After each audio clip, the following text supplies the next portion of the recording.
Shalom, shalom, shalom, salam sejahtera, salam sehat buat kita semua. Puji Tuhan, hari ini kita kembali sama-sama belajar kebenaran firman Tuhan. Dan kita akan melihat kitab Kejadian mulai dari pasal yang ke-6, tapi kita tidak akan membacanya.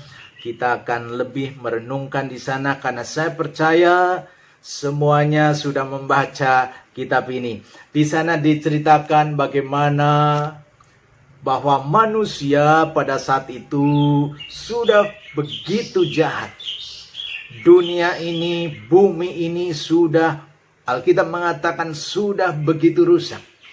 Kecenderungan manusia hanya melahirkan yang namanya kejahatan, bukan hanya satu wilayah, dua wilayah, tapi Alkitab mengatakan seluruh bumi sudah dalam keadaan bobrok, seluruh bumi sudah dalam keadaan rusak. Nah, karena rusaknya bumi pada saat itulah, karena bejatnya manusia pada saat itulah, maka Allah memutuskan untuk menghukum manusia. Tuhan memutuskan untuk menghapuskan manusia dari muka bumi ini, dan dampaknya juga menghapuskan semua makhluk hidup yang ada pada zaman itu. Tetapi di antara segala manusia yang mau dihapuskan, Tuhan memberikan kasih karunia-Nya kepada Nuh dan keluarganya. Jadi Nuh dan keluarganya itu mendapat kasih karunia dari Tuhan. Karena apa? Karena mereka meresponi Tuhan dengan imannya.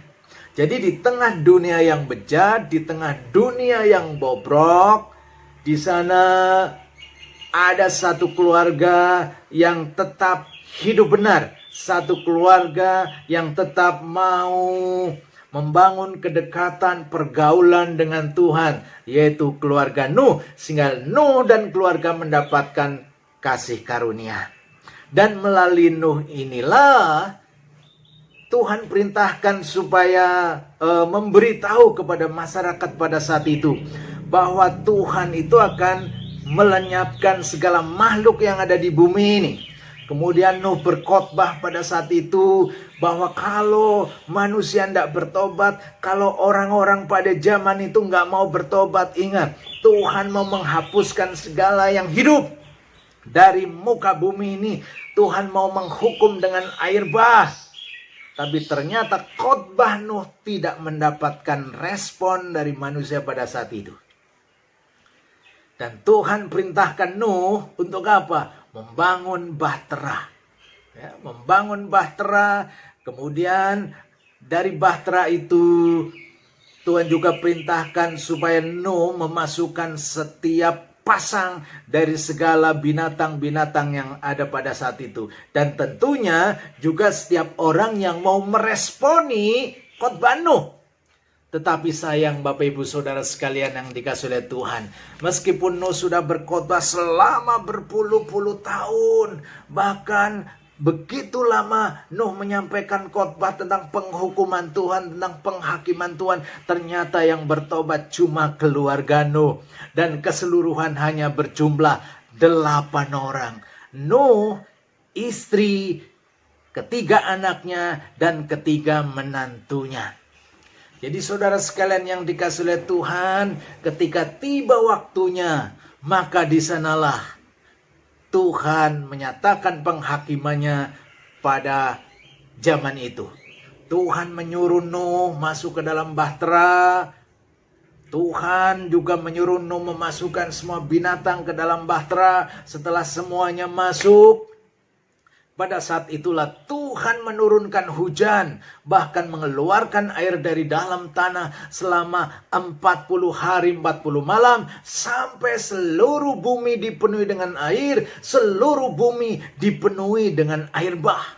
Selama 40 hari 40 malam, sampai semua makhluk hidup binasa, sampai semua orang juga terhapus dari bumi ini. Semua orang mati oleh karena air bah ini. Jadi di sini Saya melihat bahwa Tuhan mau menghapuskan sistem yang lama, mau mengganti dengan sistem yang baru, sistem yang penuh dengan dosa, sistem yang penuh dengan kebobrokan. Tentunya Tuhan berharap membangun sistem yang baru, sistem yang terbebas dari segala kecemaran dunia, dimulai dari keluarga Nuh. Tetapi kita kembali melihat Bapak Ibu Saudara sekalian yang dikasihi oleh Tuhan. Setelah air bah selesai, Nuh keluar dari bahtera, dia memulai sebuah kehidupan kembali di bumi, dan apa yang kita lihat? Ternyata bumi ini kembali rusak. Dunia ini kembali bejat. Dunia ini kembali dipenuhi dengan kebobrokan. Sistem lama yang sudah dihapus kembali merasuk dan memenuhi bumi ini. Nah, pertanyaannya, siapa yang salah? Tentunya bukan Tuhan yang salah. Ternyata itu dimulai dari apa? Dimulai juga dari keluarga Nuh. Dan kita akan kembali melihat kenapa generasi yang baru ini, kenapa Tuhan berencana membangun sistem yang baru, tentunya yang bebas dari segala kebobrokan, tapi kembali menjadi bobrok, kembali dipenuhi dengan dosa. Sebenarnya masalahnya di mana? Nah, kita akan melihat Bapak Ibu dan Saudara sekalian. Mari kita baca di dalam kitab Kejadian pasal. Jadi kita melihat dunia kembali bobrok, dunia kembali rusak. Ya, ternyata itu dimulai dari apa? Dimulai dari Nuh yang mabuk, saudara. Ketika Nuh mabuk, sadar, kemudian dia memberikan kutukan kepada salah satu anaknya yang bernama Ham, dan dia juga mengutuk keturunan Ham. Dan dari Ham inilah lahir bangsa Kanaan, bangsa yang bejat, bangsa yang rusak, yang akhirnya bangsa ini pun harus dibasmi, harus dihapuskan dari muka bumi ini. Dan kita akan melihat apa sebenarnya masalahnya. Kenapa bisa kembali terjadi? Sistem yang lama sudah dihapus, diganti dengan sistem yang baru, tapi ternyata sistem yang baru kembali menjadi lama lagi. Apa penyebabnya? Nah, saya akan bacakan dari kitab Kejadian. Kitab Kejadian pasal yang ke-8 ayat 15 dan 16. Demikian firman Tuhan. Lalu berfirmanlah Allah kepada Nuh, keluarlah dari bahtera itu, engkau bersama-sama dengan istrimu, serta anak-anakmu, dan istri anak-anakmu. Kembali saya akan bacakan. Keluarlah, ini perintah Allah, keluarlah dari bahtera itu, engkau, yaitu Nuh, bersama-sama dengan istrimu, serta anak-anakmu dan istri anak-anakmu. Jadi Allah perintahkan pada saat keluar dari bahtera, Nuh bersama dengan istrinya. Ya. Nuh bersama dengan istrinya, diikuti siapa? Diikuti anak-anaknya yang laki-laki juga bersama dengan istrinya. Tapi apa yang dilakukan oleh Nuh? Nah, saya akan baca di dalam ayat 18 Kejadian pasal yang ke-8. Lalu keluarlah Nuh bersama-sama dengan anak-anaknya dan istrinya dan istri anak-anaknya. Ya. Ada sesuatu yang berbeda. Tuhan perintahkan Nuh keluar dari bahtera. Nuh sudah nurut, keluar dari bahtera. Tapi Tuhan mau pada saat keluar, Nuh sama istri, ya mungkin bergandengan atau tuntunan dan sebagainya, yang jelas sama istri. Kemudian anak-anak juga sama istrinya. Tetapi yang dilakukan Nuh, memang dia keluar, tapi apa urutannya? Ternyata Nuh mengubah urutan sebagaimana yang diperintahkan oleh Tuhan. Nuh pada saat keluar apa? Nuh bersama dengan anak-anaknya, anak laki-lakinya, dan istrinya dan istri anak-anaknya. Jadi di sini kita melihat ada perbedaan. Nuh saya melihat dia taat kepada Allah, tapi setengah-setengah. Dia taat untuk keluar dari Bahtera, tapi dia tidak taat dalam urutan keluar. Cara keluarnya, Nuh tidak melakukan itu. Seharusnya Nuh kan keluar bersama dengan istri. Kemudian diikuti sama anak-anak dan juga sama istri. Tapi Nuh pada saat keluar, justru dia sama anak-anak laki-lakinya, istrinya sama menantu perempuannya. Di sini kita melihat bahwa kenapa mulai terjadi kekacauan di bumi, karena ketaatan yang setengah-setengah. Ketaatan setengah itu akan berakibat fatal. Maksudnya ketidaktaatan. Atau ketaatan yang setengah-setengah akhirnya menjadi ketidaktaatan. Dan ini terus akhirnya menjadi kebiasaan Nuh. Ketika keluar dari Bahtera sama anak-anak, akhirnya ini betul-betul semacam menjadi geng. Nuh lebih senang sama anak-anak laki-lakinya terus. Istrinya lebih senang sama menantunya. Coba kita baca di dalam kitab Kejadian. Pasal yang ke-9 di sana dikatakan. Berfirmanlah Allah kepada Nuh dan... Nah, seharusnya kan Allah berfirman kepada Nuh dan istrinya. Tapi di sini dikatakan, dan kepada anak-anaknya yang bersama-sama dengan dia. Kembali di sini Nuh bersama-sama dengan anak-anak laki-lakinya. Nuh tidak lagi bersama dengan istrinya. Padahal Allah sudah perintahkan, Nuh, engkau harus sama istrinya. Biar anakmu juga sama istrinya. Tapi Nuh lebih senang sama anak-anak laki-lakinya. Istrinya lebih senang sama menantunya. Saya tidak tahu saudara sekalian. Yang salah ini Nuh atau istrinya, Alkitab tidak menjelaskan. Bisa saja yang salah Nuh, ya. Bisa. Mungkin dia dapat firman dari Tuhan, tapi dia tidak sharing kepada anak atau kepada istrinya. Tadi yang pertama tadi Kejadian 8 ketika disuruh keluar, ya, dia tidak mengajarkan itu kepada istri dan anak, bisa saja. Tapi yang kedua bisa saja dia sudah men-sharingkan bagaimana Tuhan perintahkan ketika keluar dari Bahtera, urutannya gini-gini. Tapi mungkin bisa saja istrinya nganggap sepele, anaknya nganggap sepele, nggak apa-apa lah, yang penting keluar gitu ya. Tapi ternyata itu adalah bagi Tuhan itu sama saja ketidaktaatan. Ketaatan yang setengah-setengah akhirnya menjadi ketidaktaatan. Akhirnya itu menjadi kebiasaan Nuh. Dia ternyata lebih suka kumpul sama anak-anak laki-lakinya jadi daripada sama istrinya. Dan dampaknya apa?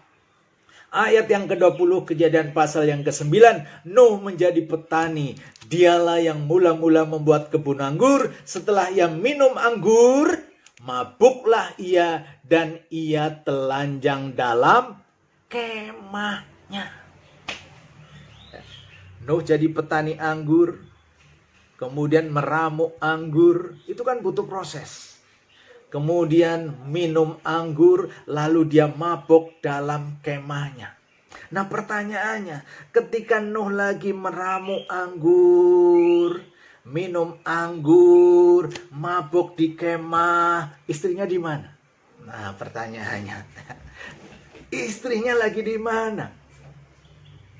Nah di sini kita melihat, ya, ternyata juga ya tidak adanya keintiman antara Nuh dengan istrinya. Justru dia lebih dekat sama anak-anak laki-lakinya. Dia tidak dekat sama istrinya. Ya kembali saya tidak tahu saudara ya. Apakah Nuh yang memang kepengen sama anak lakinya atau istrinya yang tidak mau, saya tidak tahu. Tapi yang jelas di sini Nuh dan istrinya tidak dekat, tidak ada keintiman, sehingga dampaknya apa? Nuh mabuk. Dia telanjang dalam kemahnya. Coba kalau di situ ada istrinya, kan istrinya bisa nolong. Kalau dia telanjang, istrinya bisa menutupi auratnya. Maksudnya di situ adalah, telanjang bulat. Kalau di depan istrinya nggak masalah. Tapi saudara sekalian, ini adalah di depan anak-anaknya. Jadi masalah. Jadi ketika Nuh telanjang, saudara sekalian, di depan istrinya, ya nggak masalah. Tapi kalau dia telanjang di depan anak-anaknya, apalagi mabuk, maka itu adalah masalah yang serius. Karena ini masalah yang serius, dampaknya juga serius. Nah, saya akan melihat di sini apa dampaknya. Ayat yang ke-24. Setelah Nuh sadar dari mabuknya dan mendengar apa yang dilakukan anak bungsunya kepadanya, berkatalah ia, terkutuklah Kanaan, hendaklah ia menjadi hamba yang paling hina bagi saudara-saudaranya. Dan ayat berikutnya, Nuh memberkati Sem, memberkati Yafet, tapi mengutuk Ham dan juga keturunannya. Dari kutuk itulah maka lahir bangsa Kanaan, bangsa yang bejat, bangsa yang bobrok, yang akhirnya menjadi kanker bagi bumi ini. Dan bangsa ini pun akhirnya harus dihapus dari muka bumi. Jadi saudara sekalian yang dikasihi oleh Tuhan, kenapa sistem yang lama, yang bobrok, yang sudah dihapus sama Tuhan melalui air bah, tapi kembali itu muncul? Karena apa? Karena dimulai dari keluarga Nuh. Keluarga Nuh yang taat kepada Tuhan, tapi taatnya setengah-setengah. Yang kedua, keluarga Nuh adalah keluarga yang tidak memiliki keintiman. Ya, artinya Nuh sama istrinya tidak memiliki keintiman. Nuh lebih senang kumpul sama anaknya laki-laki, istrinya lebih senang kumpul sama menantunya perempuan. Jadi di sini ada dua geng laki-laki dan geng perempuan. Ternyata ini dampaknya luar biasa. Nuh tidak menghargai yang namanya, keluarga Nuh tidak menghargai yang namanya urutan yang Tuhan berikan. Nuh tidak menghargai yang namanya hubungan kedekatan antara suami dan istri, dan dampaknya di sini luar biasa. Jadi saudara sekalian yang dikasihi oleh Tuhan, segala kekacauan, segala kebobrokan, segala kerusakan di sini saya melihat dimulai dari keluarga. Ya, dimulai dari rumah. Ketika keluarga tidak taat kepada Tuhan secara utuh, taatnya setengah-setengah. Kemudian ketika suami yang memang punya istri, tapi tidak memiliki keintiman dengan istri, malah lebih senang sama yang lain, maka itu akan memberikan dampak yang sangat fatal bagi keluarga, dampak yang sangat fatal bagi masyarakat. Jadi Bapak Ibu Saudara sekalian yang dikasihi oleh Tuhan, biarlah apa yang menjadi perenungan hari ini, mari kita betul-betul menjadi pelajaran bagi kita. Ketika kita dengar firman, perhatikan itu firman, apa perintahnya secara detailnya. Ketika kita melakukan firman, jangan setengah-setengah. Lalu yang kedua, bagi kita yang punya keluarga, biarlah kita menghargai apa yang menjadi urutan Tuhan. Apa perintah Tuhan bagi keluarga, apa perintah Tuhan bagi suami, bagi istri, bagi anak-anak. Biarlah itu betul-betul menjadi perhatian kita, dan kita ikuti peran yang memang Tuhan berikan buat setiap kita. Jangan kita sendiri mengubah peran dari apa yang Tuhan sudah tetapkan. Jangan bikin peran sendiri. Ya, kalau kita bikin peran sendiri, kita melanggar firman, kita mengubah firman. Apa yang firman sudah nyatakan, biarlah itu yang kita lakukan. Sehingga saya percaya bahwa anugerah, kasih karunia, berkat Tuhan kembali akan dinyatakan buat setiap kita. Dan kita boleh terhindar dari hukuman dan dari penghakiman Tuhan kita. Haleluya, Tuhan Yesus memberkati. Amin.